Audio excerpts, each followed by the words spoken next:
সহভাগিতা এবং আরাধনা এমন একটা বিষয় যখন আমাদের ভিতরে অনেক কিছু খালিপন থাকে। অনেক জায়গায় হয়তো একজন হয়তো কেউ ঠিকঠাক রয়েছে আর একজন হয়তো ঠিক নেই, কিন্তু যখন আমি ওর সংস্পর্শে আসি তখন আমি কি হয়েছে তার আত্মার সাথে কানেক্ট হয়ে যাই। তো আমার ভিতরে সেইটা ডেভেলপ করতে হবে, সেই ব্লেসিংসটা, সেই শক্তিটা, সেই ক্ষমতাটা আমাদের ভিতরে ডেভেলপ হতে থাকে। তো এই জন্য ঈশ্বরকে আজ আমাদের চেনা প্রয়োজন রয়েছে, যিনি সর্বদা আমাদের ভিতরে বসবাস করেন। একটা বাক্যকে দেখবো, লুক লিখিত সুসমাচার তার 1 অধ্যায় 37 পদ। লুক তার 1 অধ্যায় 37 পদ। লুক লিখিত সুসমাচার তার 1 অধ্যায় 37 পদ। ঈশ্বরের বাক্য এরূপ বলছে, কেননা ঈশ্বরের কোন বাক্য শক্তিহীন হইবে না। হালেলুয়া। বলছে ঈশ্বরের মুখ দ্বারা, হিন্দিতে আরো খুব সুন্দর বলছে, যা কিছু ঈশ্বরের মুখ দ্বারা বেরিয়ে আসে, যে সমস্ত বাক্য ঈশ্বর থেকে বেরিয়ে আসে, বলছে সেগুলো প্রভাবহীন হবে না। সেগুলো কি হবে না? প্রভাবহীন হবে না।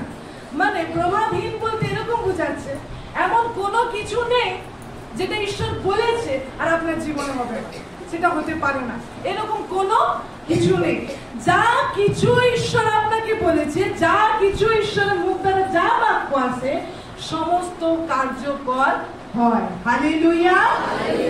সহজ ভাষার বাইবেলে একটা সমকালীন সংস্করণে ঈশ্বরের বাক্য বলছে, লুক লিখিত সুসমাচার 1:37 বলছে, ঈশ্বর যা বলে তা সবসময় সত্যি হয়। হালেলুয়া। ঈশ্বর যা বলে তা সব সময় সত্যি হয়। আমেন। জানেন, যদি আমরা এই একটা বাক্যকে, আজকে আপনি বাক্য শুনলেন, ঈশ্বর যা বলে তা সবসময় সত্যি হয়, এই বাক্যকে যদি আমরা নিজের জীবনে গ্রহণ করে নিই আর সেই অনুযায়ী চলতে থাকি, আপনি একটা বড় গাছ হয়ে যাবেন। আমি ভাবছি, আরে আমি কি করে বড় গাছ হয়ে যাব? কি করে আমি গাছ লাগান, একটা বীজ বপন করে তারপরে দিনে উঠে দেখে চারা হয়ে গেছে? হয় কি এরকম? কারো গাছ হয়েছে এরকম?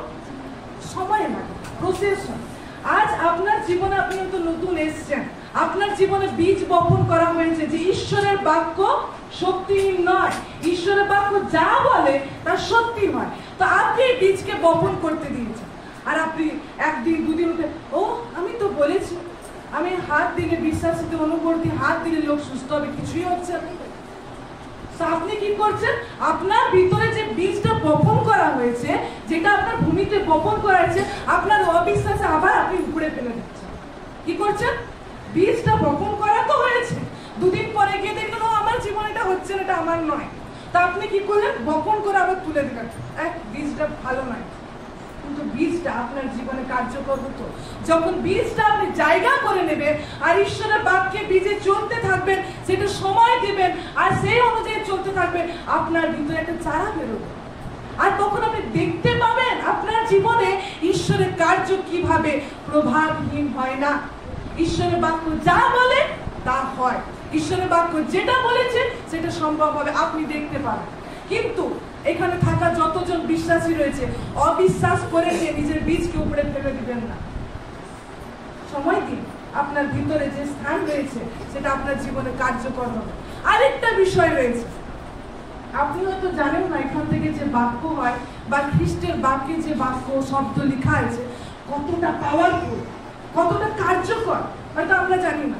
কিন্তু শয়তান খুব ভালো করে জানে, শয়তান এই বিষয়ে খুব সতর্ক। সে আপনার কাছে কিছু নিতে আসবে না। বাইবেলে বলছে না, শয়তান আসে চুরি, বধ, বিনাশ করতে। কি চুরি করতে আসে? এই বাক্যের গাছ। কারণ সে জানে এই বাক্য এখান থেকে যা কিছু বপন করা হচ্ছে, সেটা যদি আমি আমার হৃদয় ভূমিতে গ্রহণ করে নিই আর সেটা বিশ্বাস করে আমি যদি চলি, সেটা ফল আসবেই আসবে। আর সে খ্রিস্টতে এমন একটা গাছ হয়ে দাঁড়াবে আর সেটা ভাঙার বা নষ্ট করার আমার ক্ষমতা থাকবে না। এই জন্য শয়তান আগে কি করে? এই বীজগুলোকে চুরি করে। হয়তো আমি এখানে বসে আছি, বাক্য হয়তো শুনছি, হঠাৎ চোখ পড়ে গেল, ও কি করছে? ও তো মন দিয়ে শুনছে, এদিকে আমিও শুনছি। আমার বীজ কি করছে? শয়তান নিয়ে নিচ্ছে, আমাকে ভটকে দিচ্ছে, যেন আমি ওই বীজে বপন না করি আর আমার ভিতরে কোনো ফল না আসে। খ্রিস্টের প্রিয়জন, এখানে যতজন আমরা বাক্যকে শুনছি, বাক্য অনেক কার্যকর। হালেলুয়া। বাক্য অনেক কার্যশালী, শক্তিশালী। এই জন্য ঈশ্বরের বাক্য ইব্রিয় তার 4 অধ্যায় 12 পদে বলছে, ইব্রিয় তার 4 অধ্যায় 12 পদে বলছে, ঈশ্বরের বাক্য কার্যসাধক, জীবন্ত। কি? ঈশ্বরের বাক্য কার্যসাধক, জীবন্ত এবং বলছে দ্বিধার, খড়গ অপেক্ষা তীক্ষ্ণ। আপনি কোন কি বলবো গাছ কাটা সেগুলো দেখেছেন? দুদিকে একদম ধার থাকে। আর এরকম লোকরা কি করে যারা গাছ কাটে, একা পারে না, গোটা গাছ একা কাটতে পারে না, দুজন দুদিকে ধরে আর এরকম এরকম করতে থাকে। ঈশ্বরের বাক্য বলছে তার থেকেও বেশি শক্তিশালী যেটা ঈশ্বরের বাক্যে বলা হচ্ছে। এ কি করবে? আপনার জীবনকে পুরোপুরি চেঞ্জ করে দেবে, পুরোপুরি বদলে দিবে, পুরোপুরি একেবারে আলাদাই করে দিবে। ভাবুন, একটা জায়গায় একটা মাটিতে বীজ বপন করা হয়েছে, সেই জায়গাটা তো এখন খালি দেখাচ্ছে, কিছু দেখাচ্ছে, কিন্তু ওকে 5-10 বছর যেতে দিন, একটা গাছ হয়ে দাঁড়াবে। 15-20 বছর যেতে দিন, সেখানে দেখবেন বাচ্চারা সেটা ঘুরে খেলছে। আরো যেতে দিন, এত বড় একটা জায়গা হয়ে যাবে। আপনাকে কি করবেন? সেটাও প্রাকৃতিক পারবে না। আমাদের জীবনে এই বাক্যকে যত বেশি আমরা গ্রহণ করি, তো আমরা ঈশ্বরের জ্ঞানে চলতে থাকি। জানেন, যিশুর আসার সময় খুবই সন্নিকট, যিশুর আসার সময় খুব কাছে। তিনি আসবেন আমাদেরকে নিতে, তার মণ্ডলীকে নিতে। তো ঈশ্বর চায় না যেন অজ্ঞাত থাকি। ও আমি বলতে পারি না, ও যিশু তুমি এসেছিলে, আমি জেনেছিলাম তোমার নাম, আর আমি পড়াশোনা তো জানি না, আমি বুঝতে পারিনি কি সব ওরা বলতো, এটা নয়। কিন্তু আপনার ভিতরে একটা ইচ্ছুক আত্মাকে দেওয়া হয়েছে। রাজা দাউদ বলছে, আমার থেকে ইচ্ছুক আত্মাকে হরণ করিয়ে নিও না। মানে এখন আপনার ভিতরে একটা ইচ্ছুক আত্মা দেওয়া হয়েছে। সেই আত্মাটা বেশি করে চায় যে আপনি যেন ঈশ্বরের বাক্যে যান, আপনি যেন ঈশ্বরের প্রিয়তে যান, আপনি যেন প্রার্থনা করেন। আপনি নয়, কিন্তু আপনার ভিতরে যে আত্মা রয়েছে সে বেশি করে চায়। আর যদি কেউ বলছে আমার বাক্য পড়তে ভালো লাগে না, আমার ঘুম পায়, সে আপনার ইচ্ছুক আত্মাকে আপনি ঈশ্বরের কাছে বলুন, প্রভু তোমার বাক্যে বলেছে যে ইচ্ছুক আত্মা আমাদেরকে সমস্ত কার্যে নিয়ে চলে, সেই সত্যের আত্মা, তারা আমি সেই সমস্ত কার্যে যেতে পারবো।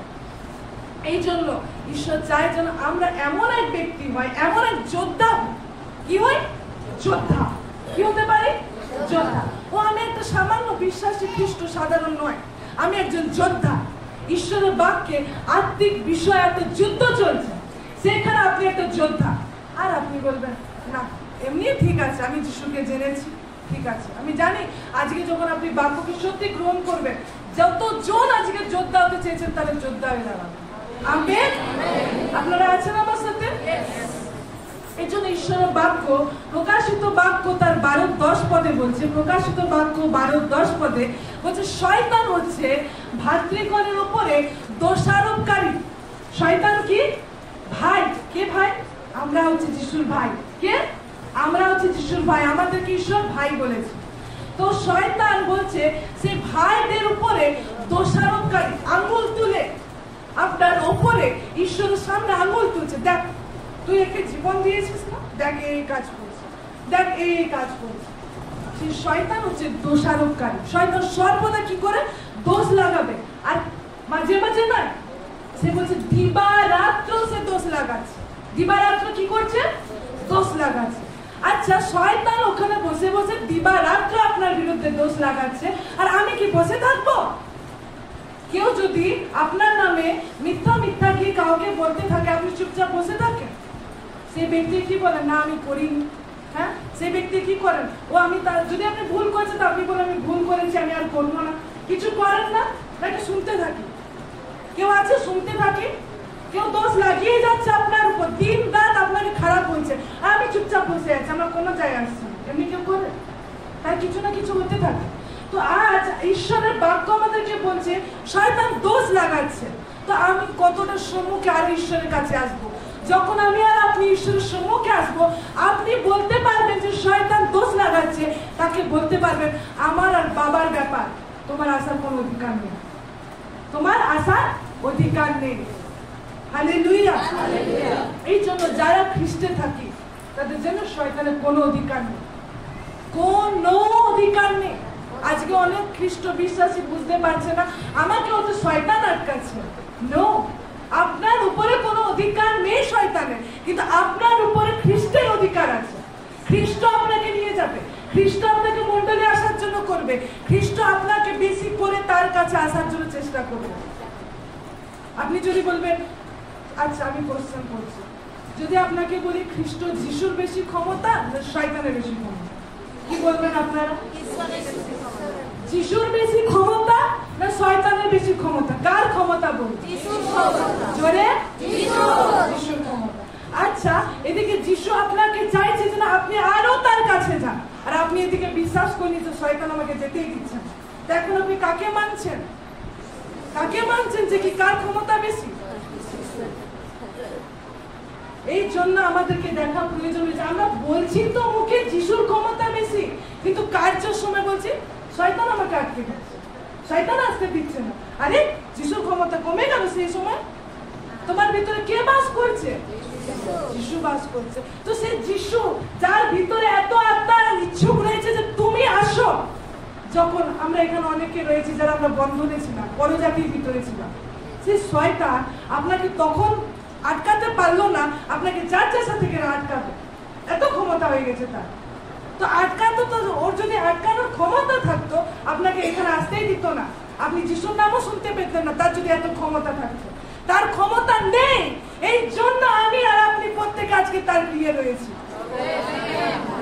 এই জন্য আজ জেনে রাখি, আমি যে বলছি যিশুর ক্ষমতা বেশি, আমার কার্য আর আমার প্রত্যেক কথায় বলবো আমি যিশুর ক্ষমতা বেশি, আমার কার্যের মধ্যে প্রকাশ পাবে যিশুর ক্ষমতা বেশি। কে আমাকে আটকাতে পারবে? কার ক্ষমতা রয়েছে? ঈশ্বরের বাক্য যোহন 4:4, প্রথম যোহন 4:4 বলছে, আমার মধ্যবর্তী যে রয়েছে এই জগতের সব কিছু অপেক্ষা মহান। হালেলুয়া। বলছে আমার মধ্যবর্তী এই পৃথিবীতে যা কিছু রয়েছে সবকিছু মহান। আপনারা এই কথাটা শুনেছেন যে স্বর্গ তোমার সিংহাসন, পৃথিবী তোমার পাদপীঠ? শুনেছি আমরা এই কথাটা, অনেকে খ্রিস্টানরা সবাই ইউজ করি আমরা বেশি। হ্যাঁ, স্বর্গ তোমার সিংহাসন, পৃথিবী তোমার পাদপীঠ। আচ্ছা, আজকে আমি আর আপনি যিশুকে কতজন এখানে বিশ্বাস করি? আমরা হাত তুলতে পারি? যিশুকে আমরা প্রত্যেকে বিশ্বাস করি না? তো যিশুকে বিশ্বাস করার মধ্যে থেকে আপনি আর আমি জানি কি আমার ভিতরে এখন যিশু বাস করে? কে কে জানি যে আমার ভিতরে যিশু বাস করে? খুব ভালো কথা, আমরা প্রত্যেকে জানি যে আমাদের ভিতরে যিশু বাস করে। তো যখন আমরা জানি যে যিশু আমাদের মধ্যে বাস করে, তখন আমাদের ভিতরে সে ক্ষমতা দেখা যাবে। আমাদের ভিতরে কি দেখা যাবে? ক্ষমতা দেখা যাবে। এইখানে আমরা তো সবাই খুব আনন্দের সাথে আসি। দাউদের কথা আমরা শুনেছি না? চলুন একটা ফান্সি দেখায় আমাদেরকে। 22-1 গীত সংগীতা তার 122-1 পদ। আমি আনন্দিত হইলাম যখন লোকে আমাকে বলিল, চলো আমরা সদাপ্রভু গৃহে যাই। হালেলুয়া। একজন সাকসেসফুল পারসন, একজন খুব দামি ব্যক্তি, কে? তার নাম কি? রাজা দাউদ। সে কি বলছে?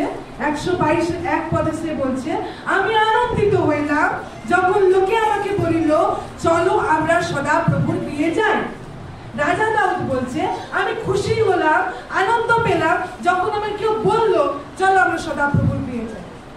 কিন্তু এখন অনেক সময় হয়ে ওঠে যখন আমরা বলি একটা প্রার্থনাতে যেতে হবে। হ্যাঁ, এতক্ষণ চার্চে প্রার্থনা করে নেওয়ার পর আবার প্রার্থনা। আবার কারো কারো থাকে এরকম, আমি ওই সপ্তাহে গেছিলাম না চার্চে, এই সপ্তাহে না গেলেও পরের সপ্তাহে যাবো, এই সপ্তাহে গেছি পরের সপ্তাহে যাবো। আচ্ছা, তুমি যখন চার্চে এই সপ্তাহে এসেছিলে যিশু বলো থ্যাংক ইউ। যদি আমরা চার্চে আসছি, আমরা আমার প্রভুর গৃহে আসছি, এটা আপনার লাভ। কার লাভ? কার লাভ? আমাদের লাভ, আমাদের লাভ। আমরা গৃহে আসছি, প্রভুর গৃহে, আমাদের লাভ। ও আমি আর আপনি ঈশ্বরের গৃহটা একটা জায়গা নিয়ে নিলাম, প্রভুর কোনো লাভ হলো? আমার লাভ। যে বাক্য আপনার জীবনে দেওয়া হবে, সেই বাক্যকে যদি রোপণ করেন আর 1 সপ্তাহ পরে আসেন, তো সেখানে পাতা গজাবে কি না? গজাবে কি না? তা আমি আর আপনি ঈশ্বরের শক্তিতে চলবো কি না? যদি আমি একটা সপ্তাহ আসছি না, ওই সময়টা আমার ফাঁকা যাচ্ছে, আমি প্রভুর গৃহে তো নেই রবিবার, তো আমার ভিতরে বীজ উঠেছে, তো খলিয়ান ফাঁকা হয়ে যাবে, খলিয়ান ফাঁকা হয়ে যাবে। ঈশ্বরের বাক্য বলছে, রাজা দাউদ বলছে আমি আনন্দিত হলাম, খুশি হলাম যে আমি ঈশ্বরের গৃহে যাচ্ছি। জানেন কি হয়? কয়লা কে কে দেখেছে? কয়লা, কয়লা দেখেছেন? কয়লা দেখেছেন তো? কয়লা দেখবেন যখন উনান খুব আগুন জ্বলতে থাকে, উনানে যখন দেওয়া হয় তখন কয়লার রংটা কি হয়? লাল হয়ে যায় না? কয়লা যখনই উনানে দেওয়া হলো লাল লাল দেখাচ্ছে। আচ্ছা, একটা কয়লাকে আপনি কি করলেন? ওখান থেকে তুলে নিয়ে বাইরে রেখে দিলেন, উনানের ভিতরে না, বাইরে রেখে দিয়েছে, তখন রংটা কিরকম হয়ে যাবে? সাদা হয়ে যাবে না? কি হয়ে গেছে? কয়লাটা কি হয়ে গেছে? ঠান্ডা হয়ে গেছে, তাই তো? এটাই তো, আসলে ঠান্ডা হয়ে গেছে। ওখানে গরম ছিল তো লাল হয়ে গেছে, বার করে আনলাম তো সাদা হয়ে গেছে, ঠান্ডা হয়ে গেছে। আচ্ছা, যদি কয়লাটা ওই উনুনে আগুনে জ্বলছে, লাল দেখতে পাচ্ছেন, আর আপনি যদি ধরে না ধরতে পারবেন? ধরতে পারবেন সেটাকে? আচ্ছা, এবার যদি আমি যে কয়লাটাকে ঠান্ডা করে রেখে দিয়েছি, সাদা হয়ে গেছে, আপনারা বলবেন তাই তো? তো সেই কয়লাটাকে ধরতে পারবেন? পারবেন?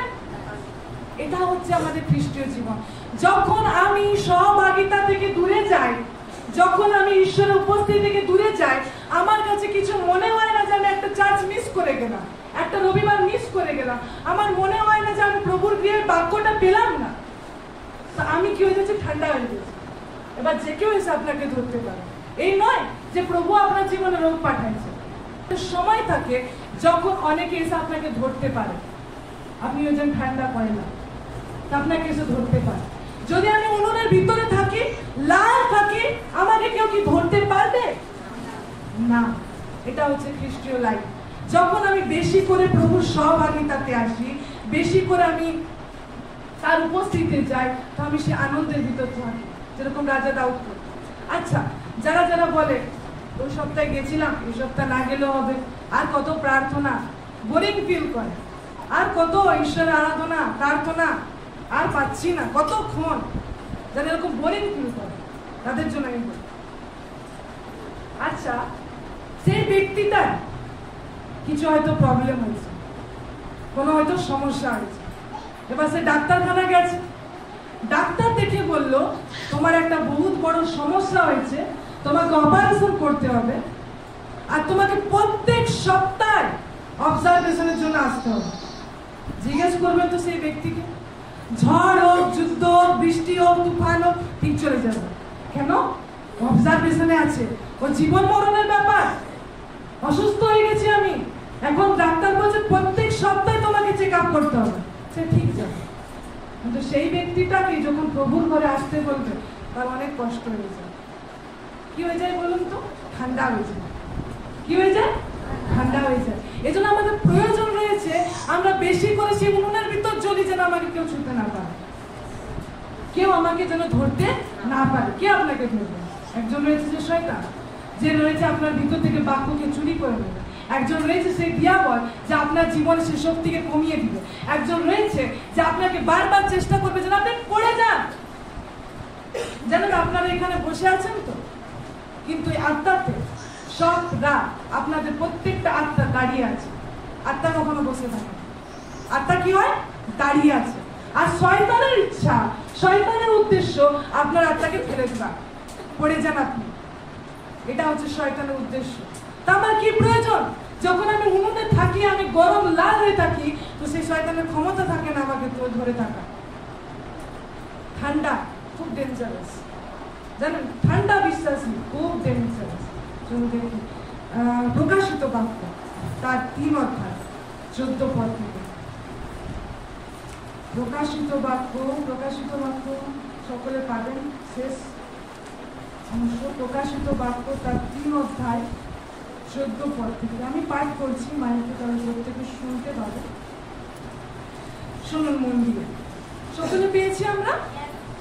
বলছে, আর লাইদিকিয়াস্ত মণ্ডলীর দূতকে লিখো, যিনি আমেন, যিনি বিশ্বাস্য সত্যময় সাক্ষী, যিনি ঈশ্বরের সৃষ্টির আদি, তিনি এই কথা কহেন, আমি জানি তোমার কার্য সকল, তুমি না শীতল না তপ্ত।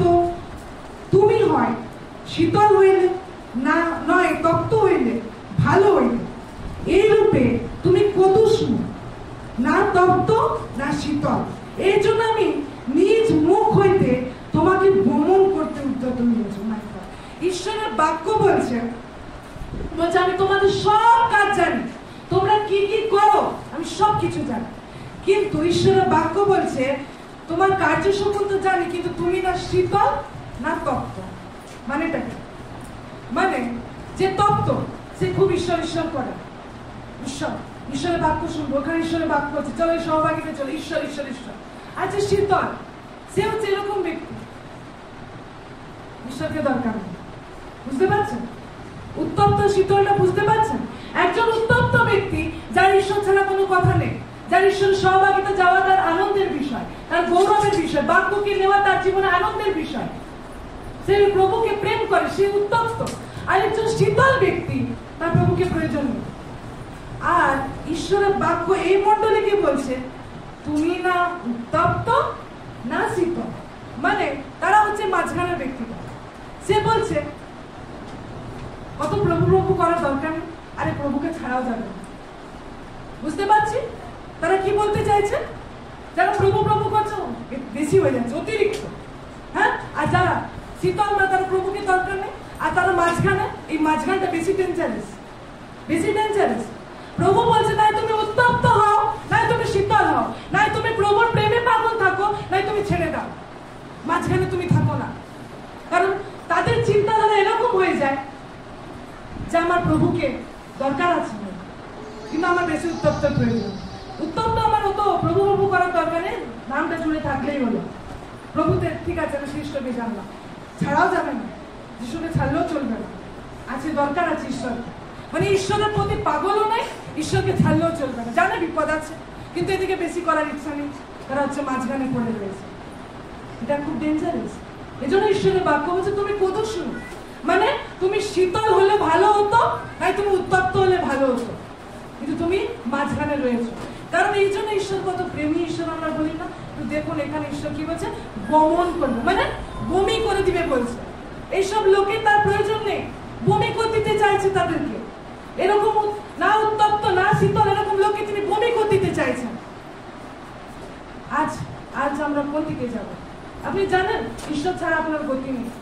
ঈশ্বর যদি আপনি শীতল হয়ে যান আপনার অবস্থা কার আপনি জানেন, কিন্তু আপনি উত্তপ্ত হতে চাইছেন না। খুব ডেঞ্জারাস জায়গা। আমাকে উত্তপ্ত হওয়া প্রয়োজন রয়েছে, ঈশ্বরের জন্য থাকা প্রয়োজন রয়েছে, ঈশ্বরের মধ্যে আমার আবদ্ধ থাকা প্রয়োজন রয়েছে। প্রথম থেকে শেষ পর্যন্ত আমার জীবন হবে ঈশ্বরের। তারপর ঈশ্বর বলছে আমি ধনবান, ধন সঞ্চয় করে আছি, আমার কিছুরই অভাব নাই, কিন্তু জানো না যে তুমি দুর্ভাগ্য, কৃপাপাত্র, দরিদ্র, অন্ধ, উলঙ্গ। আমি তোমাকে এক পরামর্শ দিই, তুমি আমার কাছে এই সকল দ্রব্য ক্রয় করো। অগ্নি দ্বারা পরিষ্কৃত স্বর্ণ যেন ধনবান হও, শুক্ল বস্ত্র যেন বস্ত্র পরিহিত হও, আর তোমার উলঙ্গতা লজ্জা প্রকাশিত না হয়, চক্ষুতে লেপনি অঞ্জন যেন দেখিতে পাও। হালেলুয়া। ঈশ্বরের বাক্য তারা বলছে আমি খুব ধনবান, আমার কোনো অভাব নেই, আমি খুব ভালো রয়েছি, আমি ঈশ্বরের পথে ঠিক রয়েছি। তারা এরকম চিন্তা করছে। এই কদুষ্ণ ব্যক্তিরা তারা ভাবে না যে আমি ঈশ্বর থেকে দূরে রয়েছি, তারা জানে আমি ঈশ্বরের কাছে রয়েছি, আমি ঈশ্বরতে বাড়ছি, কিন্তু ঈশ্বর তাদেরকে বলছে তুমি বাড়ো না, তুমি ধনবান নয়, তুমি উলঙ্গ, গরিব, দরিদ্র রয়েছে, তাদেরকে বলছে। আর কি তাদেরকে বলছে এবার শুনে নিন। ঈশ্বর বলছে যারা এই পজিশনে থাকতে চান না, উত্তপ্ত হতে চান, তাদেরকে ঈশ্বর বলছে তুমি আমার কাছ থেকে অগ্নি দ্বারা পরিষ্কৃত স্বর্ণ। হোয়াট ইজ অগ্নি? কি অগ্নি?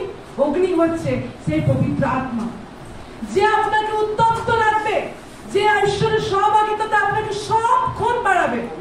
শুধুমাত্র রবিবার নয়, সোম থেকে শনি আপনি সব সময় তার উপস্থিতিতে বাড়বেন। সেটা হচ্ছে সেই অগ্নি, সেই পবিত্র আত্মা। তারপর বলছে শুক্ল বস্ত্র, যেটা আমরা খ্রিস্ট দেহকে পরিধান করি। খ্রিস্ট দেহকে কি করি? পরিধান করি। খ্রিস্টের সঙ্গে আমি চলি, খ্রিস্টের বাক্যের সাথে জীবন কাটাই। তারপরে বলছে আই ড্রপ, দেখুন আই ড্রপ দিচ্ছে আপনাকে, আই ড্রপ দেওয়া আছে, চক্ষুতে লেপনি অঞ্জন। আই ড্রপ যেন আপনি দেখতে পান, কি সেটা? যেন দেখিতে পাও, উহার লজ্জা প্রকাশিত না হয়, চক্ষুতে লেপনি অঞ্জন। What is eye drop? Eye drop আপনাকে দেওয়া হচ্ছে, সেটা হচ্ছে বিশ্বাস। ঈশ্বর কিসে চলে? বিশ্বাসে। ঈশ্বর বলছে আমি বাহ্য বিষয় দ্বারা নয়, বাক্য বলছে যেগুলো দেখা যায় সেই বিষয় আমি দেখি না, যেটা হচ্ছে সবার জীবনে সেটা আমি চলি না, কিন্তু আমি বিশ্বাসে চলি। আর বিশ্বাস কেমন? যেটা নেই সেটাকে আমি দেখিয়ে নিই, এটা হচ্ছে বিশ্বাস। যেটা কখনো দেখা যাচ্ছে না সেটাকে আমি বলছি, সেটা হচ্ছে বিশ্বাস। তো আপনার জীবনে আই ড্রপ আপনি কি করে দেখতে পাবেন? আজকে খ্রিস্টের আই ড্রপ লাগিয়ে নিন, বিশ্বাসে চলতে থাকুন। বিশ্বাস কোথা থেকে আসে? এটা আপনি নিজের মনে খাতায় সব জায়গায় লিখে রাখুন যে বিশ্বাস শ্রবণ হইতে শোনা থেকে, আর শোনা খ্রিস্টের বাক্য থেকে। আমি কি শুনবো? খ্রিস্টের বাক্য। কি শুনবো? খ্রিস্টের বাক্য। টিচিং অনেক সময় আমাদের উৎসাহ করে তুলে, উত্তেজিত করে তুলে, হ্যাঁ, কিন্তু টিচিং আমাদের লাগে, কিন্তু যদি এই টিচিং আপনি শুনেন আপনি আজাদ হয়ে যাবেন। কারণ সত্য স্বাধীন করে। সত্য কি করে? স্বাধীন করে। আর যদি স্বাধীন হতে চান আপনার জীবনে সেই পবিত্র আত্মার অগ্নিকে, ঠিক আছে, বাক্যের সাথে জীবন যাপন করার সেই বস্ত্রকে এবং আই ড্রপ যেটা আমরা দেখতে পাবো সেটা হচ্ছে বিশ্বাস, সেটাকে গ্রহণ করি। আমি ঈশ্বরের সঙ্গে চলবো। এবার শুধু বাক্য তার 2 অধ্যায় দেখুন 1 থেকে 5। দেখুন ইফিসস্থ, দেখবেন যেখানে লেখা আছে তোমাদেরকে সমস্ত আত্মিক আশীর্বাদে আশীর্বাদিত করা হয়েছে, সেখানে পৌল লিখছে। সেই মণ্ডলীকে কি বলা হচ্ছে দেখুন, ইফিসস্থ মণ্ডলী 2:1 পদ থেকে পড়ছি, প্রকাশিত বাক্য তার 2 অধ্যায় 1 পদ থেকে পড়ছি। দেখুন, ইফিসস্থ মণ্ডলীর দূতকে লিখো, যিনি নিজ দক্ষিণ হস্তে সেই সপ্ত তারা ধারণ করেন, যিনি সেই সপ্ত সুবর্ণ দ্বীপ বৃক্ষের মধ্যে গমনাগমন করেন, তিনি এই কথা কহেন, আমি জানি তোমার কার্য সকল এবং তোমার পরিশ্রম ও ধৈর্য, আর আমি জানি যে তুমি দুষ্ট দিগকে সহ্য করিতে পারো না, এবং আপনাদিগকে প্রেরিত বলিলেও যাহারা প্রেরিত নয় তাহাদিগকে পরীক্ষা করিয়াছ ও মিথ্যাবাদী নিশ্চয় করিয়াছ, এবং তোমার ধৈর্য আছে, আর তুমি আমার নামের জন্য ভার বহন করিয়াছ, ক্লান্ত হও নাই। শুনুন, এত কিছু করেছে এই বিশ্বস্ত মণ্ডলী, সব কাজে পারবে, ঈশ্বর কিছু দোষ ধরতে পারছে না, কিন্তু কি বলছে তাদেরকে? তথাচ তোমার বিরুদ্ধে আমার কথা আছে, তুমি আপন প্রথম প্রেম পরিত্যাগ করিয়াছ, অতএব স্মরণ করো কোথাও হইতে পতিত হইয়াছ, এবং মন ফিরাও ও প্রথম কর্ম সকল, নতুবা যদি মন না ফিরাও আমি তোমার নিকটে আসিব ও তোমার দিব্যিজ্ঞ সংস্থান হইতে দূর করিব। ঈশ্বরের বাক্য বলছে সব কাজ করছে, আচ্ছা, প্রার্থনায় যাওয়ার করছে, বিশ্বাসে চলার করছে, সব কাজে পারবে। ঈশ্বর বলছে তাও তোমাদের বিরুদ্ধে কথা আছে। কি কথা সেটা? ফার্স্ট লাভ, প্রথম প্রেম ছেড়ে দিয়েছে। জানেন, আমি আমার বাবা পাস্টার, ছোটবেলা থেকেই দেখছি, চার্চের সাথে আমরা জড়িত রয়েছি, তো ছোটবেলা থেকেই অনেক বিশ্বাসীকে দেখেছি, অনেক বিশ্বাসী। তো অনেককে দেখা গেছে এরকম, যখন তারা প্রভুকে প্রথম পেল, এত উদ্দীপনা, এত শক্তি, এত ক্ষমতা, এত ভালোবাসার সাথে জীবন যাপন করছে, আমরা ভাবতাম যে আমরা কি করবো, এতটা উত্তেজিত রূপে যিশুর জন্য তারা পাগল ছিল। কিন্তু যখন দিন গেল তাদেরকে আর মণ্ডলীতেই দেখা গেল না, তাদেরকে আর মণ্ডলীতে দেখা গেল না। প্রথম প্রেম যখন ছিল, যখন আমার ভিতরে প্রথম যিশুকে জানলাম, ও যিশু আমার মুক্তিদাতা, ও আমার সকল বন্ধন থেকে যিশু ছাড়াতে পারে। চার্চে দেখো 10টায় চার্চ, 9:30 রেডি, এসে গেছে বন্ধু, এসেছে, লোক এসছে, তারা এসছে প্রভুর জন্য, প্রভুর কাজে। সুসমাচার আমি যাব, অর্থ দিতে হবে আমি করব, সব কাজে তারা প্রথমে খুব প্রেমকে দেখিয়েছে। কিন্তু এখন তারা অনেকে মণ্ডলীতে নেই। কেন? ওই সহভাগিতা থেকে দূরে গেছে। সেই প্রথম প্রেমে আমি আর ভালোবাসিনি। আজকে আমার দেখা প্রয়োজন রয়েছে। আজকে তো ওখানে অনেক ব্যক্তিরা আমরা এসেছি, যখন আমার জীবনে প্রভুর জন্য প্রথম প্রেম উদ্দীপনা হয়েছিল, প্রভুর জন্য ভালোবেসেছিলাম, কত কি না আমি করেছি, কত কিছু না কষ্ট আমি করেছি। চার্চে যাওয়ার জন্য আমি টাকা ছিল না, আমি তাও যেতাম। হ্যাঁ, তো আমার ভিতরে কত প্রেম ছিল। আমি 10 দিন চার্চ ছিল, আমি কোনোদিনও লেটে আসতাম না, কারণ আমি জানতাম প্রভুর কাছে। এখানে অনেকের আমি শুনেছি যে কি এরকম রয়েছে যে আমি 2 দিন ধরে প্রভুর ঘরে পড়ে রয়েছি, কারণ আমি জেনে গেছি এখানেই হচ্ছে সমস্ত উৎস, সমস্ত শক্তি। আমি প্রথম প্রেমকে দেখিয়েছি। কিন্তু সেই বিশ্বাসী যদি আসছে না প্রার্থনায়, তার দুদিন পরে বলছে 2 সপ্তাহ গেলাম পরপর, এখন আর না গেলেও চলবে। বাক্য কাল পড়েছে, আজকে ইচ্ছা করছে না। ও চার্চে সবাই একটু লেট হতেই পারে, অনেক কাজ ছিল, অনেক কিছু আমি করছিলাম, ব্যস্ত ছিলাম, এই জন্য আমি লেট এসেছি। তো আমি আমার প্রথম প্রেমকে কি করছি, পরিত্যাগ করছি। কিন্তু চিন্তা নেই ভাই বোন, ঈশ্বরের বাক্য কি বলছে? ঈশ্বরের বাক্যকে আপনারা দেখলেন, প্রথমে ঈশ্বর তাদেরকে বলছে বমন করবে, বমি করে দেবে। ঈশ্বর বলছে দূর করে দেবে। কিন্তু এখন আপনার জন্য নিরাময় বাক্য দেখুন, প্রকাশিত বাক্য তার 3:19 পদে কি বলছে। আপনি তো এতক্ষণ শুনলেন যিশু বলছে বমি করে দেবে, বাইরে বার করে দেবে। কেন বলছে 3:19 পদে? প্রকাশিত বাক্য তার 3:19 পদে, আমি যত লোককে ভালোবাসি সেই সকলকে অনুযোগ করি ও শাসন করি, অতএব উদ্যোগী হও ও মন ফিরাও। এই সমস্ত কঠিন কথা আপনাকে কেন বলা হয়েছে? কারণ ঈশ্বর আপনাকে ভালোবাসে। হালেলুয়া! ঈশ্বর আপনাকে ভালোবাসে, এই জন্য বলছে। তার মন এমনি আপনার জন্য কঠিন নয়, তিনি প্রেমী ঈশ্বর।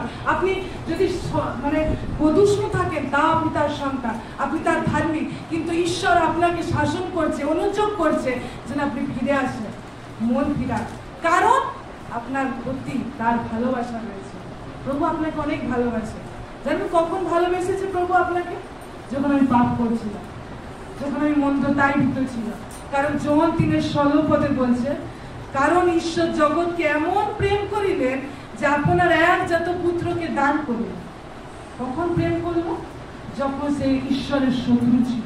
তুমিও বলছে যখন ঈশ্বরের শত্রু ছিল, যখন সে মন্দির ভিতর ছিল, তখন প্রেম করেছে। তো আপনাকে ছেড়ে দেবে? ছেড়ে দেবে তিনি? কখনো না। কিন্তু চাইছে আপনি এই শাসনের মধ্যে থেকে উত্তম যোদ্ধা খাড়া হয়ে যান, যেন আপনাকে ছোঁয়ার ক্ষমতা না থাকে। হালেলুয়া! একটা ঘটনা বলি। মসিকে আদেশ দেওয়া হয়েছিল, তুমি কি করো, তোমার দরজা কি করো, রক্ত ওখানে লেপন করো। আর সেই নষ্টের দূত আসবে, সেই মৃত্যু দূত আসবে। যত জন সেই মিশনের ভিতরে রয়েছে, সকলের যে প্রথম সন্তান রয়েছে, প্রত্যেককে মেরে ফেলবে, নাশ করে দেবে। কিন্তু যাদের দরজার উপরে সে রক্তের লেপন করা থাকবে, তাদেরকে করতে পারবে না। আর বলছে তোমরা কি করো, তোমরা সেই সময় যখন মৃত্যুদূত আসবে, কেউ ঘরের বাইরে বেরিও না, সবাই কি থাকো, ঘরের ভিতরে থাকো। এবার শুনো, এবার ঈশ্বর একটা নির্দেশ দিল, আদেশ দিল যে তুমি কি করো না, ঘরের বাইরে বেরিও না। ঠিক আছে, আপনি হচ্ছেন ইসরায়েলি, আমি হচ্ছি ইসরায়েলি। এবার আমি তো ইসরায়েলি, আমাকে ঈশ্বর জানে আমি তার মনোনীত জাতি, আমি মিশরদেরকে হত্যা করবে, চলো গেট খুলে চলে গেল। সে কি বেঁচে থাকতো? সেদিন বেঁচে থাকতো না। প্রভুর নির্দেশ রয়েছে, তুমি এখানে থাকো, তোমার কিছু হবে না। তুমি বাইরে যাবে, তোমাকে মৃত্যুদূত নাশ করে দেবে। তুমি প্রভুর ভিতরে থাকো, তুমি চলতে পারবে, সমস্ত বাধা বিঘ্ন থেকে তুমি বেঁচে থাকবে, কারণ তুমি হচ্ছে নতুন সৃষ্টি। কিন্তু তুমি যদি বাইরে যাও, তুমি রক্ষা পাবে না, তুমি সেই হাত থেকে বেরিয়ে যাচ্ছ। এই জন্য ঈশ্বরের বাক্য আমাদেরকে শিখাচ্ছে যে আমরা সব কিছু করছি, সব কিছু। প্রথম করিন্থীয় যদি 13:1-3 পদে দেখেন, সেখানে বলছে তারা রোগীদেরকে সুস্থ করছে, পরভাষায় কথা বলছে। আর আমি তো বিশ্বাসের কথা আপনাদেরকে বলেছি না, বিশ্বাসের গল্প অনেক বলি। তো বলছে তারা এমন বিশ্বাসী, তারা পাথরকে সরে যেতে বলে সরে যায়, এমন বিশ্বাস। কিন্তু তুমি যদি তোমার প্রেম পরিত্যাগ করো, তুমি কিছুই নও। তুমি যদি তোমার প্রেমকে ছেড়ে দাও, তো তুমি কোনো যোগ্য নাই। সব কাজ করছি, সব থেকে পারফেক্ট, আমি প্রার্থনা করছি লোকের জন্য, উপবাস রাখছি লোকের জন্য, চার্চে আমি আগে সব কাজ করছি, প্রভুতে রয়েছি, আর প্রভুর সাথে প্রেম নেই, প্রভুর সাথে সহভাগিতা আমার নেই, তুমি দূরে রয়েছো। প্রভু ঈশ্বরের বাক্য বলছে প্রেম যে করলো না, তো সে কিছু করলো না। ঈশ্বর সব কিছুর থেকে উপরে রেখেছে প্রেমকে। দুটি ব্যবস্থা, দুটি আজ্ঞাকে দিয়েছিল। কি হচ্ছে সেই আজ্ঞা? তোমার সমস্ত অন্তঃকরণ, প্রাণ, চিত্ত, অন্তঃকরণ দিয়ে তুমি কি করো, তোমার সে সদাপ্রভুকে প্রেম করো। দ্বিতীয় কি? তোমার প্রতিবেশীকে আপনার মতো কি করো, প্রেম করো। সবে প্রেম রয়েছে। তারপরে বলছে এই দুটি আজ্ঞা, পুরো ব্যবস্থা, পুরো ভাববাদী কার ভিতর ঝুলছে জানো? এই প্রেমের ভিতরে ঝুলছে। হালেলুয়া। কার ভিতরে ঝুলছে? প্রেমের ভিতরে ঝুলছে। কাপড় টাঙানো হয় না ঘরে? কাপড় টাঙাই তো আমরা শুকানোর জন্য, একটা তার থাকে, ওর ভিতর কাপড়টাকে ঝুলিয়ে দিই। পুরো বাক্যটা, পুরো ভাববাদী, পুরো ব্যবস্থা, পুরো বিশ্বের আজ্ঞা এই প্রেমের ভিতরে ঝুলানো রয়েছে। যদি আমি প্রেম থেকে বাইরে রয়েছি, সব কার্য আমার ব্যর্থ গেল। ওই ইফিসস্থ মন্ডলীর মতো, তারা মন পিরায় না। জানেন ইফিসস্থ এখন মডার্ন, এখন কি, এখন কোন দেশ? টার্কি হচ্ছে, তুর্কি দেশ, পুরো মুসলিম কান্ট্রি। দেখুন সেই মন্ডলীতে ঈশ্বর আগুন ছিল, তারা জানতো ঈশ্বর সমস্ত আত্মিক আশীর্বাদ আমাদেরকে আশীর্বাদিত করেছে। ইফিসস্থ মন্ডলীকে লেখা হয়েছে, কিন্তু তাদেরকে বলা হয়েছিল তোমার প্রথম প্রেমকে মনে করো। আজও আমাদেরকে বলা হচ্ছে প্রথম প্রেমকে আমরা স্মরণ করি। যদি আমি প্রথমে খুব প্রেম করতাম আর এখন কমে গেছে, আমার ঠিক করা প্রয়োজন রয়েছে, সেটা দেখা প্রয়োজন রয়েছে। আমি বাড়াবো, কমাবো না। জানেন ঈশ্বরের বাক্যতে সবসময় একটা পর্বতের কথা বলা হয়। দেখবেন ঈশ্বর সমতল ভূমিতে বলছে না, বলছে সিয়ন পর্বতে, ঠিক আছে, সিনয় পর্বতে। তো সিয়ন পর্বতের কথা বলছে। আচ্ছা পাহাড়, পাহাড় কিন্তু সমতল, পাহাড় সবসময় উঁচু। তো যখন আমি খ্রিস্টে আসি, মন দিয়ে শুনছি আমরা, আমাদের জায়গাটা আমরা দেখবো, তো আমরা বুঝতে পারবো আমরা কোথায় রয়েছি। যখন আমরা খ্রিস্টতে আসি, তখন আমরা সেই পাহাড়ে প্রবেশ করি, আপনার ভিতর পবিত্র আত্মা বাস করে। আচ্ছা পাহাড়ের নিচে যারা রয়েছে, তারাও ওই পাহাড় থেকে কি দেখবে? ওই পাহাড়টা অনেক উঁচুতে আছে, তাই তো? আচ্ছা এবার যদি পাহাড়ের মাঝখানে কেউ বসে রয়েছে, সে দেখবে কি নিচের বিষয়গুলো অনেক ছোট, তার কাছে অত কিছু নেই, সে পাহাড় থেকে আছে, এতটা রয়েছে। এবার যে চূড়ায় রয়েছে, চূড়াতে যে পাহাড়ে বসে রয়েছে, তার কাছে নিচের কোনো বিষয় কিছু নেই, সেটা আসমানকে দেখছে। হালেলুয়া। এজন্য ঈশ্বরের বাক্য বলছে তোমরা উর্ধ্বস্থ বিষয়ে ভাবনা করো, উর্ধ্বস্থ বিষয়ে চিন্তা করো। তুমি এক পাহাড়ে রয়েছো, যখন তুমি যিশুর নামকে শুনলে, জানলে, তুমি বুঝলে যে যিশুই একমাত্র উদ্ধার, তুমি এই পাহাড়ে এসে বসলে। এবার প্রভু চায় না ওইখানে নিচু ওই স্থানটায় বসে থাকে। তোমার স্টেপ হচ্ছে তুমি উঠবে, উঠে উঠে কোথায় যাবে? সেই পাহাড়ের চূড়ায়, যেখানে তুমি উর্ধ্বস্থ বিষয়কে দেখতে পাবে। হালেলুয়া। সমস্ত কিছু নিম্ন হয়ে যায় যখন আপনি পাহাড়ের চূড়ায় থাকেন। হালেলুয়া। কোনো কিছু আপনার বড় হতে পারে না। এই জন্য আমাদের পাহাড়ের চূড়ায় আজকে থাকা প্রয়োজন রয়েছে।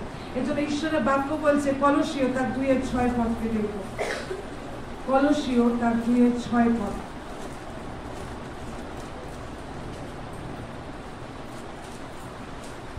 কলসীয় তার 2:6 পদে বলছে, অতএব খ্রিস্ট যিশুকে প্রভুকে যেমন গ্রহণ করিয়াছ, তেমনি তাহাতে, একটু জোরে, তেমনি তাহাতে চলো। বলছে তুমি যিশু খ্রিস্টকে যেমন গ্রহণ করেছো, নিয়েছো তুমি মুক্তিদাতা বলে, তোমার কেউ জোর করেনি, এবার লে কেউ বলেছে মানো মানো মানো, আপনি নিজে থেকে গ্রহণ করেছেন, তাই তো? কেউ আপনাকে ফোর্স করেছে না, আপনি নিজে থেকে খ্রিস্ট যিশুকে গ্রহণ করেছেন। এবার বলছে খ্রিস্ট যিশুকে যেমনি গ্রহণ করিয়াছ, তেমনি তাহাতে চলো।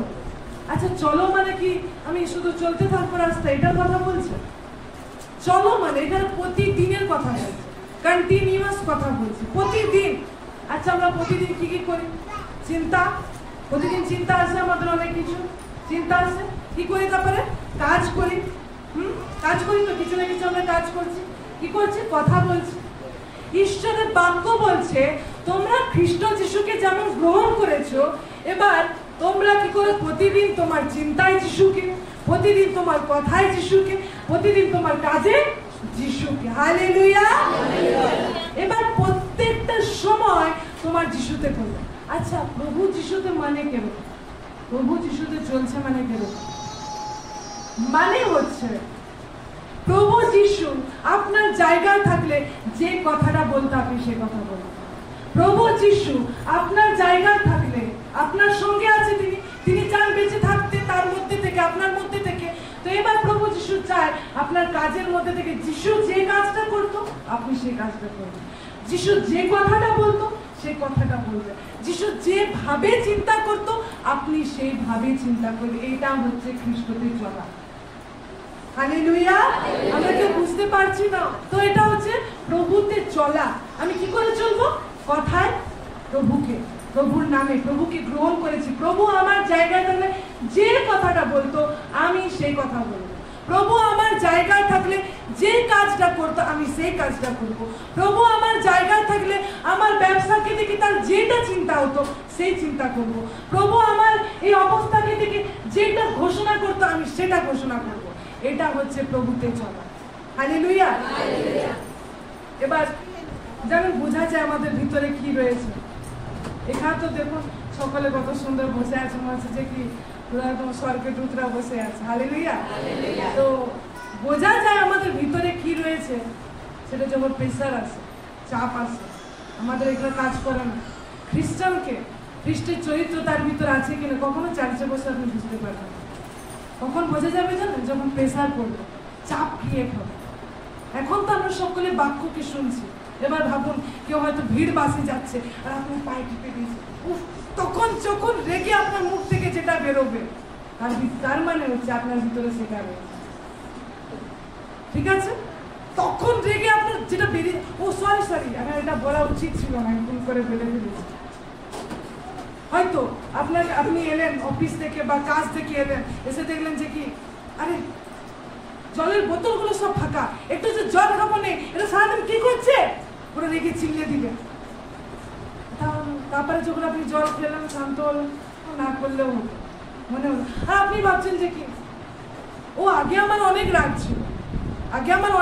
ছিল, অনেক আমি চিল্লে দিতাম, ভাঙাভাঙি করতাম, এখন আমি করি না। কিন্তু না, আপনি মাঝে মাঝে যে প্রেসারের সময় করে দিচ্ছেন এর মানে ওটা আপনার ভিতরে আছে। এটা আপনি বাহানা দিয়ে, এটা আপনি বলে নিয়ে কখন আপনি থেমে যাবেন না। ও আগে আমি প্রচুর রাগ করতাম, চেয়ার টেবিল সব ভেঙে দিতাম, কাপ বিস্কুট যা পেতাম ছুড়ে দিতাম, এখন করি না, একটু রেগে গেলে একটু ভড়কে যায়। মানে আপনার ভিতরে আছে কিন্তু আপনি ওই প্রেসারে বেরিয়ে আসছেন। জানেন খ্রিস্টকে প্রেসার দেওয়া হয়েছিল, চাপা হয়েছিল খ্রিস্টকে উলঙ্গ করে, চাবুক মেরে। ঠিক আছে? চাবুক মেরে তাকে প্রেসার দিয়েছিল, ঘুষি মেরে তাকে বলা হয়েছিল, ভবিষ্যৎবাণী করার জন্য প্রেসারে বলা হয়েছিল। তার প্রেসারে কি বেরিয়েছে জানেন? প্রভু এরা কি কইতেছে, এদেরকে ক্ষমা করে, এরা জানে না। এটা ছিল তার ভিতরে, তার সে প্রেসার ওটাই বেরিয়েছে। আর যদি আমার প্রেসারে বেরিয়ে যাচ্ছে নোংরা কথা, বেরিয়ে যাচ্ছে আমার রাগ ভড়কে যাচ্ছে, ক্রোধ ভড়কে যাচ্ছে, মানে আপনার ভিতরে সেটা আছে, আপনার ভিতরে সেটা আছে। আপনি নিশ্চিন্ত যাবেন, আগে অনেক করতাম এখন কিছু করি না, একটু একটু হয়ে যায় না, এইভাবে আপনি আরামে থাকবেন না, আমি ঠিক হচ্ছি না, আপনার ভিতরে আছে এই জন্য বেরিয়ে যাচ্ছে। কিন্তু খ্রিস্ট কি বলে? যখন দেখবেন বালতিতে নোংরা জল আছে, সব থেকে ভালো উপায় কি জানেন? পরিষ্কার করো। সেই বালতিটাকে কি করলেন? একটা কল আছে, কলের সামনে আপনি রেখে দিলেন, ভিতরে নোংরা জল, কলটা চালিয়ে রেখে দিলেন, সেই জলটা পড়ছে পড়ছে পড়ছে পড়ছে। তারপর আপনি 5-10 মিনিট ঘোরাফেরা করে আপনি এসে দেখুন জলটা সাদা জল হয়ে গেছে। কি করে? সেই বালতিতে তো নোংরা জল ছিল, সেই বালতিটা আমি কি করলাম, একটা কল খুললাম, খুলে নিয়ে পুরো জল পড়ছে। আপনি দেখছেন নোংরা জল আছে। তারপর আপনি একটু ঘুরে ঘুরে আসে দেখুন, দেখবেন ওটা একদম পরিষ্কার সাদা জল। কি করে? কল হলো ঈশ্বরের বাক্য। দেখুন কলসীয় তার 3 অধ্যায় 16 পদ। দেখুন আপনার উপায়টা, যে আপনার ভিতরে একটু আছে, ওটা কি করে আপনি বার করতে পারবেন। চান আপনারা বার করতে? প্রেসারে যদি আমাদের কিছু ভুল বেরিয়ে যায়, আমরা চাই। ঈশ্বরের বাক্য বলছে সেই জলটা, কলের জলটা দেখুন কলসীয় তার 3 অধ্যায় 16 পদে বলছে, খ্রিস্টের বাক্য প্রচুর রূপে তোমাদের অন্তরে বাস করুক। আমেন। সেটা হচ্ছে সেই কলটা। আপনি খ্রিস্টের বাক্য খুলে দিবেন। আপনার ভিতর রাগ আছে, হিংসা আছে, জেলাসি আছে, মাঝে মাঝে খারাপ কথা বেরিয়ে যায়, আপনি জানেন এটা বলতে না, বেরিয়ে যায়, নেশা করে ফেলেন, আপনার ভিতরে আছে। কিন্তু সম্পূর্ণতাকে মেরে ফেলা, সেটা হচ্ছে খ্রিস্টের বাক্যের কলকে চালিয়ে রাখা। খ্রিস্টের বাক্য প্রচুর রূপে যখন জায়গা করে নেবে, আপনার ভিতরে সেই পরিষ্কার জলটা বেরিয়ে আসবে, যেটা খ্রিস্টের ভিতরে ছিল। আমেন। এই জন্য ঈশ্বর চায় যে আমরা তার অনুসরণ করি আর তার ভিতর থাকি। প্রেসার মুভমেন্টে তো জানা যায় যে আমাদের ভিতরে কি আছে, জানা প্রয়োজন রয়েছে আমাদের ভিতরে আসলে কি রয়েছে। প্রেসার আসলে বোঝা যায় যে আমাদের ভিতরে কি রয়েছে। যখন আপনি জানছেন এটা আপনার ভিতরে রয়েছে, এটা হচ্ছে কলটা খুলে দিন, খ্রিস্টের বাক্যকে প্রচুররূপে জায়গা করুন, বাক্যকে শুনুন, বাক্যকে পড়ুন, বাক্যকে খান, দেখবেন আপনি দেখতে পাবেন আপনার ভিতরে কি রয়েছে, আর সেটা সম্পূর্ণ পরিবর্তন হয়ে যাবে। আপনি বুঝতে পারবেন আপনি একটা আলাদা নতুন পুরোপুরি সৃষ্টি হয়ে উঠেছেন। আমেন। এই জন্য প্রভু চায় না যে আপনি যিশুকে জেনে কিছুক্ষণ সুস্থ আর কিছু ভালো থাকুন, কাজ বাজ পেয়েছেন, এটা নয়। কিন্তু যিশু কি চায় জানেন? যিশু দেহ ছেড়ে চলে গেছে, এখন আপনাকে সে আত্মা দিয়েছে, আর যিশু আপনার মধ্যে থেকে অনন্তকাল বাঁচতে থাকে। হালেলুয়া। আপনার ভিতর থেকে যিশু চায় বেঁচে থাকতে, যিশু নিজেকে প্রকাশ করতে চায় আপনার ভিতর থেকে, আমার ভিতর থেকে। যিশু চায় যেন ঈশ্বর খ্রিস্ট প্রকাশিত হয় সম্পূর্ণরূপে।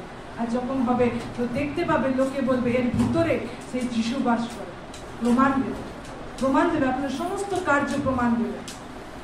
চার্চে বসে তো আপনি আরাধনা গান সমস্তই করতে পারবেন, কিন্তু যখন দেখুন ঘরে এসে আপনি অনেক খেটে খুঁটে এলেন, আর গিয়ে দেখছে এখনো রান্না হয়নি, মাথাটা আপনার চড়ে গেল,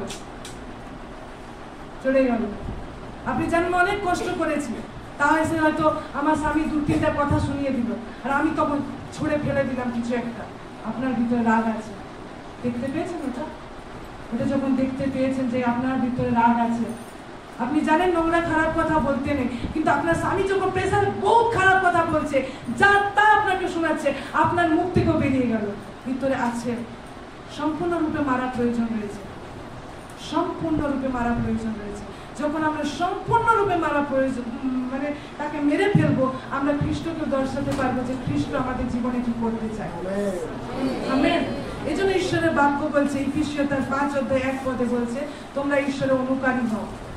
আচ্ছা, আপনাদেরকে আমি প্রথমে একটা বাক্য বলেছিলাম না, ঈশ্বর কি? ঈশ্বরের বাক্য সবসময় কি হয়? সত্যি হয়। কি বলেছিলাম? সমকালীন সংস্করণে বলছে ঈশ্বর যা বলে তা সবসময় সত্যি হয়। কি হয়? সত্যি হয়। ঠিক? আপনি ইফিসীয় 5:1 পাঠ করুন। অতএব প্রিয় বৎসদের ন্যায় তোমরা ঈশ্বরের অনুকারী হও। হালেলুয়া। বলছে অতএব প্রিয় বৎসদের ন্যায়, ছোট বাচ্চাদের মতো তোমরা ঈশ্বরের অনুকারী হও। দেখবে একটা ছোট বাচ্চা, সে কি করে বাবার নকল করতে থাকে না? হ্যাঁ, দেখবেন ছোট ছেলেরা যখন তার বাবা দাড়ি হোক কাটে, ওই ছেলেটারও ইচ্ছা করে ও এরকম এরকম করে। আপনারা খুশি হন, দেখ এখনই শিখে যাচ্ছে। ও কি করে তার বাবাকে নকল করতে থাকে। এখানে সে একই নকলের কথা বলছে। বলছে অতএব প্রিয় বৎসদের ন্যায়, যেরকম একটা ছোট বাচ্চা তার বাবাকে অনুসরণ করতে থাকে, একটা ছোট মেয়ে তার মেয়ে মাকে অনুসরণ করতে থাকে। অনেক বাচ্চারা ছোটবেলা শাড়ি নিয়ে বেরিয়ে যায় না, তার মাকে দেখে কারো ইচ্ছা জাগে। হ্যাঁ, তো সে কি করছে? নকল করছে। তো ওরকম বলছে একটা ছোট বাচ্চাদের ন্যায় তোমরা কি করো? ঈশ্বরের অনুকারী হও, ঈশ্বরের মতো করো। আচ্ছা, আমি কি বললাম? ঈশ্বরের বাক্য সবসময় সত্যি হয়, তাই তো? ঈশ্বর কি কোনো পশুকে বলেছে? কোনো কুকুর ছাগল বিড়ালদেরকে বলছে আমার মতো হও, তোমাদেরকেও তো আমি বানিয়েছি? ওদেরকে বলছে বাকি তুমি আমার মতো করো, বলেছে ওদেরকে? বাক্য পেয়েছে? কিন্তু ঈশ্বর মানুষকে বলছে, সরি মানুষও নয়, মানুষও পারবে না, একজন মানুষও পারবে না। কিন্তু যারা খ্রিস্টে আছে, যারা খ্রিস্টের ভিতরে পাহাড়টা এসে বসেছে, তারা পারবে তার বাবাকে অনুসরণ করতে। আমেন। এই জন্য ঈশ্বরের বাক্য বলছে একটা ছোট বাচ্চার মতো তুমি তোমার ঈশ্বরকে নকল করো। যেমন ঈশ্বর করতো, যেমন ঈশ্বর কথা বলতো, যেমন ঈশ্বর কাজ করতো, যেমন চলতো, চিন্তা করতো, তুমি সম্পূর্ণ তাকে নকল করো। নকল করতে বলছে, অনুকারী হতে বলছে। যেমনি তিনি করে তেমনি তুমি করো। আপনাকে বলছে কারণ আপনি পারেন। আপনাকে বলা হচ্ছে কারণ আপনি পারবেন করতে ঈশ্বরের মতো। এই জন্য বলছে তুমি ঈশ্বরের মতো নকল করো, অনুকারী হও, তার মতো হয়ে যাও। যখন আমাদের ভিতরে সে প্রেম থাকবে, আমরা জানতে পারবো যে ঈশ্বর আমাদের ভিতর থেকে কি চান। প্রথম থিসসলুনিকীয় তার 5:12 এবং 13। প্রথম থিসসলুনিকীয় তার 5:12-13। কিন্তু হে ভাতৃগণ, আমরা তোমাদিগকে নিবেদন করিতেছি, যাহারা তোমাদের মধ্যে পরিশ্রম করেন ও প্রভুতে তোমাদের উপরে নিযুক্ত আছেন এবং তোমাদিগকে চেতনা দেন, তাহাদিগকে চিনিয়া লও। আর তাহাদের কর্মপ্রযুক্ত তাহাদিগকে প্রেম অতিশয় সমাদর করো। আমিন আমিন। দেখুন এবার বলছে কিন্তু হে ভাতৃগণ, মানে আমাদের কথা বলছে, মণ্ডলীর কথা বলছে, ঠিক আছে? বলছে আমরা তোমাদেরকে নিবেদন করছি। এখানে নিবেদন মানে খুব প্রায়োরিটি, প্রায়োরিটি, প্রায়োরিটির কথা অর্থ বলছি মানে খুব জরুরি, প্রায়োরিটি আছে, ম্যান্ডেটরি, এটা হচ্ছে নিবেদনের কথা এখানে বলছে। আমরা তোমাদেরকে নিবেদন করিতেছি যাহারা তোমাদের মধ্যে পরিশ্রম করেন ও প্রভুতে তোমাদের উপরে নিযুক্ত আছেন এবং তোমাদেরকে চেতনা দেন তাদেরকে চিনিয়ে লাভ। বিশ্বাসীদের কাছে, ঠিক আছে? বলছে তোমাদের মধ্যে পরিশ্রম করেন। কে তোমাদের জন্য পরিশ্রম করে? তোমাদের পালক, তাই তো? মণ্ডলীর জন্য কে পরিশ্রম করে? পালক। তোমরা দেখে থাকো, আমরা প্রত্যেকে দেখে থাকি, জানি তোমাদের পালক তোমাদের ঘর ঘর যায়। যেদিন ঘর ঘর যেতে পারে না তোমাদের জন্য রেগুলার প্রার্থনা চলে। তো তিনি কি করছেন? পরিশ্রম করছে। আর কি বলছে? তোমাদের মধ্যে যারা পরিশ্রম করছে মানে তুমি যেন আরো বাড়তে পারো, তুমি যেন আরো সেবা কার্যে আগে যেতে পারো, তোমার জন্য তারা কি করছে? পরিশ্রম করছে, তোমাকে তুলে ধরছে, তোমাকে সাহায্য করছে, তোমাকে বলছে, তোমাকে দাঁড়াতে দিচ্ছে, তোমাকে এই করতে দিচ্ছে। মানে তোমার মিনিস্ট্রিতে, তোমার সেবা কার্যে তুমি যেন আরো বাড়তে পারো, তারা তোমার জন্য পরিশ্রম করছে, তোমাকে শিখাচ্ছে। বলছে এবং প্রভুতে তোমাদের উপরে নিযুক্ত আছে, মানে প্রভু আমাদের উপরে একজন পালক করে নিযুক্ত করেছে। আমরা এমনি এমনি ঈশ্বর বলছে যে কি সেই মেষ হও না যাদের কেউ নেই চড়াবার, কিন্তু সেই মেষ যাদের চড়াবার লোক আছে। তো প্রভু কাউকে নিযুক্ত করে, অথরিটি দিয়ে থাকে, আর তাদেরকে একটা গোষ্ঠীকে সামলাবার জন্য, একটা লোক সমাজকে সামলানোর জন্য অধিকার দিয়ে থাকে। কার দ্বারা নিযুক্ত? প্রভুর দ্বারা। সেই পালক, সেই মণ্ডলীর পাস্টারদের কথা এখানে বলছে। সেই মণ্ডলীর পাস্টাররা যারা তোমাদের পরিশ্রম করেন, তাদের তোমাদের উপর নিযুক্ত আছে, তোমাদেরকে চেতনা দেয়, তোমাদেরকে বুঝায়, তোমাদের ভুলের ব্যাপারে বলে, তোমাদেরকে সেই জায়গা থেকে যারা ফিরিয়ে আনে। বলছে তাদেরকে চিনিয়ে নাও এবং তাহাদের কর্মপ্রযুক্ত তাহাদেরকে প্রেমে অতিশয় সমাদর করো। হালেলুয়া। আমরা তো জানি না অতিশয় শব্দের অর্থ কি। অতিশয় মানে যত করা যায়। ঈশ্বরের বাক্য ইফিসিতে বলছে তোমার যাচ্চার এবং তোমার চিন্তা নিতান্ত ঈশ্বর করে থাকে। সেখানে এই ওয়ার্ডটা ব্যবহার করে অতিশয়। নিতান্ত মানে ঈশ্বর তোমাদের জন্য যত পারেন সব কিছু করে, তাই তো? যত করা যেতে পারে তোমার জন্য সব ঈশ্বর করে। একই প্রকারে ঈশ্বর বলছে যারা তোমাদের উপর পাস্টার করে নিযুক্ত করা হয়েছে, যাদেরকে তোমার উপরে নিযুক্ত করা হয়েছে, অধীনে রাখা হয়েছে তোমাকে, তুমি যত পারো অতিশয় তুমি কি করো? তাকে সমাদর করো, সম্মান করো, রেসপেক্ট করো। এটা হচ্ছে মণ্ডলীর কাজ। আমরা যে যতই বড় হয়ে যাই না কেন, যতই কাজ করতে পারি না কেন, কোনো মণ্ডলী হয়তো কেউ হয়তো প্রাইম মিনিস্টার হতে পারে। আমি সাক্ষ্য শুনছিলাম একটা চার্চ থেকে, একটা পালক থেকে সে মণ্ডলী প্রাইম মিনিস্টার বেরিয়েছে, যেখানে সবাই তাকে স্যালুট করে। কিন্তু সেই ব্যক্তিটা এসে নিয়ে তার পাস্টারের কাছে ঝুঁকে যায়, প্রণাম করে, খুব মৃদুস্বরে তার কথা হয়। এটা হচ্ছে অতিশয় সমাদর করা। তুমি আত্মিক লেভেলে যেখানে পৌঁছে যাও না কেন, যত আশ্চর্য কার্য করতে পারো না কেন, তুমি যা ঈশ্বরের জন্য করেছো, কিন্তু তোমার উপরে যাকে নিযুক্ত করা হয়েছে তুমি তাকে সমাদর করো। তুমি বলবে হ্যাঁ আমি কেন সমাদর করবো? ও আমার মতো মানুষ হচ্ছে, ও ওরকম বাক্য পড়ে, আমি যেরকম পারি আমি সব করতে পারি, আমিও তো শিখছি, সেও তো সামান্য মানুষ হচ্ছে। কিন্তু আমি আর আপনি জানি না স্পিরিচুয়াল রিয়েলমে কি ব্যবস্থা রয়েছে। ঈশ্বর তাদেরকে কত উচ্চ সমাদরে রাখেন আপনিও জানেন না, আমিও জানি না। কিন্তু যখন কোনো একজন ব্যক্তি জানেন কোনো মণ্ডলীর পাস্টারকে বা অবহেলা করে বা তুচ্ছ করে বা তাকে তখন কম চিন্তা করে, তাদের জন্য কত ভারী বিপত্তি তারা জানে না। এখন প্রায় জায়গায় হচ্ছে, আমি বলছি তাদের জন্য প্রায় জায়গায় হচ্ছে। এখন এরকম দেখা যায় যে কি হয়তো কোনো বিশ্বাসী ফোন করেছে, পাস্টারকে পাচ্ছে না, বলছে হ্যাঁ তোমাকে এতবার ফোন করেছি কেন পাচ্ছি না, কি করছো তুমি? পাস্টারকে বলছে, পাস্টারকে বলছে। আমি চিন্তা করি মাই গুডনেস, তারা কি করে পাস্টারকে প্রশ্ন করছে কি হয়েছে, আপনি কেন আমার ফোন তোলেননি? এটা হচ্ছে প্রেসারে বেরিয়ে এসছে। পাস্টারকে এমনিতে তো আমরা সম্মান করছি, কিন্তু যখন প্রেসার পড়েছে, দরকার পড়েছে, পাইনি, তার ভিতর থেকে যা ছিল পাস্টার জন্য বেরিয়ে এসছে। এটা ছিল তার ভিতরে, এটা ছিল তো তার ভিতরে। হয়তো আমি হ্যান্ডশেক করছি, খুব প্রেম দেখাচ্ছি, কিন্তু যেটা ভিতরে ছিল বেরিয়ে আসে। আমি দেখি চিন্তা করি কি করে মানুষরা পারে তার পাস্টারের নামে নিন্দা করতে। একটা জায়গা, একটা স্থান রয়েছে, সেখানে বসে সেই পাঁচটা নামে আলোচনা হচ্ছে, তারা সেখানে বসে রয়েছে, শুনছে। এরকম হচ্ছে। তারা জিজ্ঞেস করছে কি করছিলেন আপনি, আমার ফোন ধরেনি কেন, আমি এরকম প্রবলেমে ছিলাম। আমরা কি করে পারি? ঈশ্বরের বাক্য এখানে বলছে, সরি আমি বলছি না, এজন্য ঈশ্বরের বাক্য বলছে তাদের কর্মপ্রযুক্ত তাদেরকে প্রেমে অতিশয় সমাদর করো। যত মন্ডলী পাস্টার যখন পালকরা আসে, আমরা যেন তাদেরকে সমাদরের চোখে দেখি, সম্মানের চোখে দেখি। আপনাদেরকে আমি দেখাই, প্রথম তিমোথেয় 5:17 যদি পড়ে, বলছে যারা বাক্য প্রচার করে ও যারা শিক্ষাদান করে তারা দ্বিগুণ সমাদরের যোগ্য। কি বলছে? দ্বিগুণ সমাদরের যোগ্য। আচ্ছা, আপনি যদি কোনো বিডিও অফিসারের কাছে যান, আপনার কথাবার্তা কেমন হয়? স্যার আমার এই কাজটা করে দিন, আপনার ভয়েস কখনো বাড়ে না তার কাছে। আপনি জানেন সেটা একটা অধিপতির লোক হচ্ছে, একটা বড় মাপের লোক হচ্ছে। পুলিশ অফিসারের কাছে যান, কোনো ডাক্তারের কাছে যান, আপনি কি করে সবিনয় নিয়ে নম্রতার সহিত তাদের সাথে কথা বলেন, আমার এই কাজটা করে দেবেন। ডাক্তারবাবু একটু দেখুন তো। ঈশ্বরের বাক্য বলছে যারা বাক্য প্রচার করে ও যারা তোমাদের শিক্ষা দেয়, তোমাদের পালক, তোমাদের উপর যাদের নিযুক্ত করা হয়েছে, তারা দ্বিগুণ সমাদরের যোগ্য।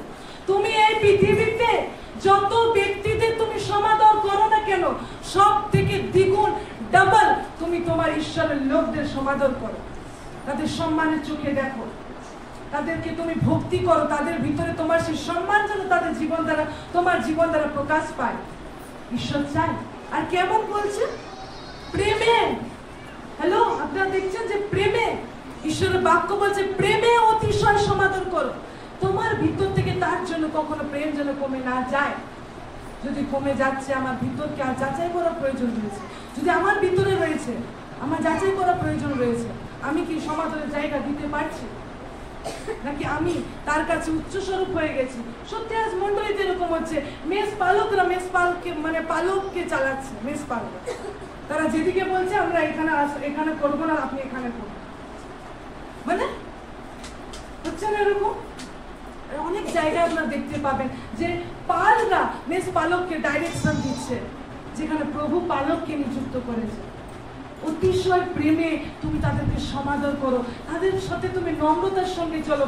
তুমি যদি তাদেরকে কিছু জানাতে চাইছো, তোমার আওয়াজ কি একটা বিডিওর কাছে এরকম হয়, কোনো অফিসারের কাছে তোমার আওয়াজ কি হাই লেভেলে উঠে যায়, কিন্তু তুমি তাকে নিবেদন করো, স্যার এটা করে দিতে পারবে? দেখুন স্যার আমি এরকম বলছিলাম, এটা ঠিক হচ্ছে? আপনার কথা এরকম হয়। কিন্তু যখন আমরা ঈশ্বরের ঘরে আসি আর আজকে দেখতে পাই ঈশ্বরের ব্যক্তিরা যখন নম্রতার সঙ্গে চলে, আমরা চিন্তা করি ও কোনো জরুরি নয়, কি জরুরি আছে? কিন্তু আজ প্রভু চাইছে যারা আমরা ঈশ্বরের গৃহে রয়েছি, বসবাস করছি, আমাদের জীবন দ্বারা প্রেমের সমাদরে বেড়ে যায়। শুধুমাত্র পাস্টারকে আমি বলছি না, কিন্তু আমি প্রথমেই বলেছি আপনার প্রতিবেশীকে বলুন, তাকেও একই পরিমাণের সমাদর করুন। যদি যিশু আপনার ভিতরে থাকতো, সেই প্রতিবেশীকে কখনো খারাপ নজরে দেখতো? যিশু কখনো ওকে শুনিয়ে দিত দুপাশটা? শুনিয়ে দিত না, না? এটাই হচ্ছে খ্রিস্টদের চলা। তা আমরা ঈশ্বরের বাক্যে দিন দিন চলবো, কারণ আমাদের জীবনে ঈশ্বরের বাক্য কাজ করে। যদি কলসিয় 3:17 যদি আপনারা দেখেন, সেখানে লেখা আছে বাক্যে কি কার্যে যাহা করো যিশুর নামে করো।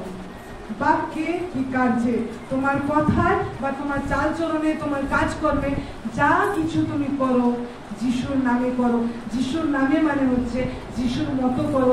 যিশু যেখানে ওখানে থাকলে যা যা করতো তুমি তাই তাই করো। ঈশ্বর এই বাক্যে আমাদের প্রত্যেককে আশীর্বাদ করুন। যে বাক্যগুলো বলা হয়েছে আপনারা নিশ্চিত রূপে সেটাকে জাবর কাটতে ভুলবেন না। আমাদের মণ্ডলী যেন ভুলে না যায়, আমরা জাবর কাটতে ভুলে না যাই। বাক্য তো এখানে শুনলাম, কিন্তু প্রয়োজন রয়েছে আমি ঘরে গিয়ে আবার এগুলোকে ধ্যান করি, জাবর কাটি। তো আপনার জীবনে আপনি বীজকে কি করছেন? সার লাগাচ্ছেন, খুব তাড়াতাড়ি ফল আসবে। ঈশ্বর আপনাদেরকে অনেক বড় বৃক্ষ বাড়তে চলেছে, অনেক বড় বৃক্ষ বাড়তে চলেছে। কারণ আমি দেখছিলাম কালকে যখন প্রার্থনা করছিলাম, এত বড় ব্লেসিংসকে ঈশ্বর এখানে রেখেছে, কল্পনার বাইরে আপনি নিজের চোখে দেখতে চলেছে। হালেলুয়া! ঈশ্বরের বাক্যে আশীষ দিন। আমেন।